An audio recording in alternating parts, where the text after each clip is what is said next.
My name is Daniel. I served 10 years and 5 tours in the United States Marine Corps from '04 to 2014. Iraq, Afghanistan, Africa, Mediterranean, all over the place. My name is Sara. Currently in the United States Navy on board the USS John F. Kennedy, stationed Naval Base San Diego, going on 19 years this September, actually, retiring next year. So her brother is one of my best friends. I hadn't seen my brother for 7 years, and he was in Atsugi, Japan on deployment. And she came out there, and we kind of started a relationship at the end of the week, and she came back out here to Pendleton, but I was still stationed at Lejeune at the time, so the entire year and a half, first year and a half of our relationship was long distance. I had recently gotten sober. I'd been sober about a year by the time we met. You know, it was just one of those things, you know, if we had met each other, you know, a year before or a year after, I mean, it wouldn't have worked out the way it did. I was an addict in high school, drinking, partying, doing all that crap.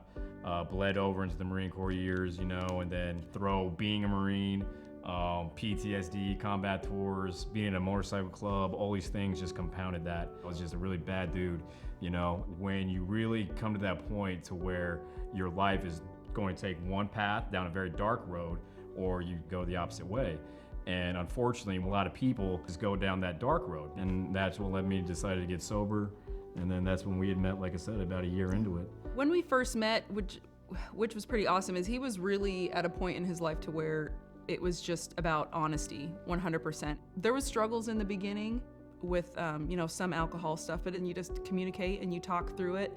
And it's gotten so much better, and we've gotten so much better as a couple, just straight from the honesty and communication, just going through some of those tough times.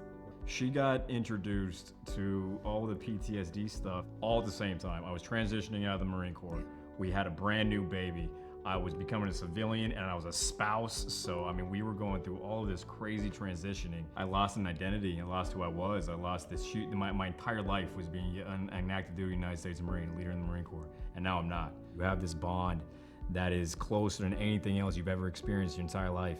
And then when you get out, you don't know how to connect with people, you don't know how to connect with yourself, all this stuff is gone, you know, and that abandonment can just be devastating. At the very beginning, it was hard for me because there's just certain things that were triggers, or him telling me, like, we cannot talk about this right now. I'm not ready to talk about this right now. And you have to just sit back and listen. Everybody needs, you know, some space, and he needs time, and he has good days and he has bad days where, you know, sometimes the PTSD kind of gets him a little bit. Almost as you step through the door, you notice, but you know, that's where, okay, he's struggling today, so I'm gonna step in, and he needs his time to figure out what he needs to figure out. The first thing that I remember thinking when Abigail was born is, I have never loved anything in my entire life, just in comparison to this little human being. That's what really kind of completely altered my path in life, because I think about her future, what she's gonna be like as a child, as a teenager, as an adult, you know, and that has definitely led to bettering myself, trying to better my family, my friends, their family, trying to better the world that my daughter and my children grow up in. You need to be honest with yourself. You need to realize that as a person, and just be like, if I need to go get help somewhere from the VA, from, you know, the therapists at the military hospitals, then that's what you need to do. There's nothing wrong with checking yourself.